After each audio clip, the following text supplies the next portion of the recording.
Good morning friends, स्वागत आहे तुमचं आजच्या प्री मार्केट रिपोर्टमध्ये। तर मग चला सुरुवात करूयात आजच्या या प्री मार्केट रिपोर्टला आणि जाणून घेऊयात की आज आपल्या मार्केटमध्ये काय होऊ शकतं ते।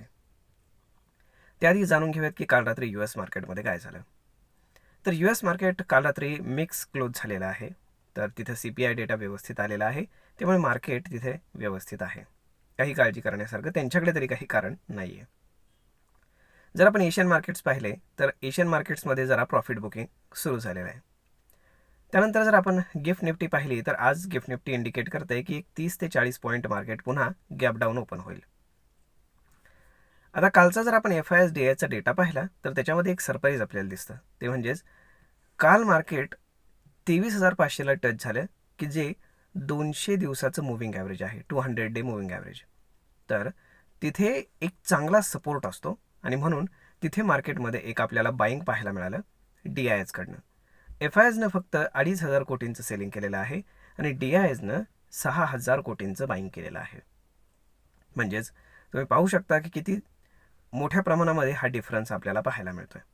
परंतु तरीही मार्केट डाऊनवर्ड असल्यामुळे अगदी थोडं जरी सेलिंग झालं तरी सुद्धा मार्केटमध्ये आपण पाहू शकतो की पॅनिक सेलिंग किंवा मार्केट खूप ड्रास्टिकली फॉल होत असतं।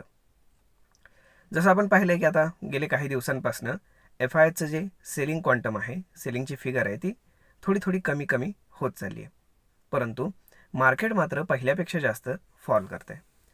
तर आता टेक्निकल लेवल आहे 23,500 की जी बुल्सनं डिफेंड करायला पाहिजे आणि इथनं फार जास्त फॉल एक्सपेक्टेड नाही आहे, कारण शेवटची एकच लेवल बाकी आहे 23,300 ते 250च्या दरम्यान। त्यानंतर 23,000 एक राऊंड फिगर आहे म्हणून, आणि त्यानंतर सरळ 21,900 म्हणजेच आपण राऊंड फिगर 22,000 पकडू शकतो।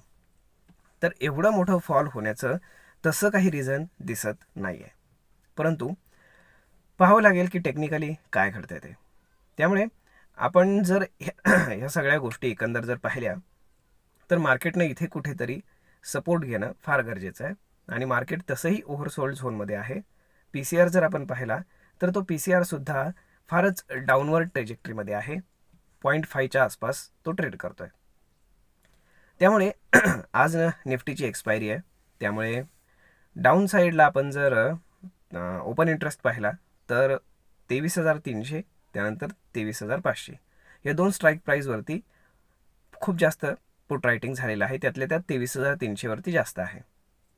त्यानंतर जर आपण अपसाईडला पाहिलं तर 23,800 वरती खूप जास्त कॉल रायटिंग झालेलं आपल्याला पाहायला मिळतं, कारण 23,800 हा एक खूप चांगला आपण म्हणू शकतो की रेजिस्टन्स आता झालेला आहे, कारण तो आपल्याला पहिले सपोर्ट होता आणि तो सपोर्ट ब्रेक झाल्यामुळे आता तो रेजिस्टन्स झालेला आपल्याला पाहायला मिळतोय। त्यामुळे जास्त आपण काय म्हणू शकतो की ट्रेडर्स जर म्हणाल तर पोर्टफोलिओ हेजिंगसाठीच तुम्ही सध्या ऑप्शनचा वापर करा।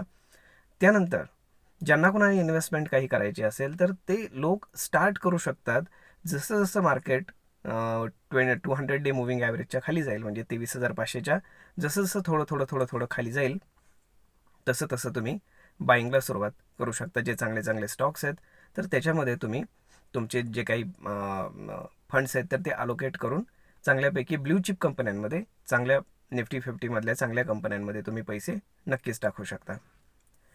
तर आता आपण जर पाहिलं तर काल जो आपला CPI डेटा आला होता तो खराब आला होता, त्यामुळे मार्केटने त्याला जे रिॲक्ट केलं ते खूप म्हणजे आपण म्हणू शकतो त्याला ओव्हर रिॲक्शन होती, एवढी जास्त रिॲक्ट होण्याची काही गरज नव्हती।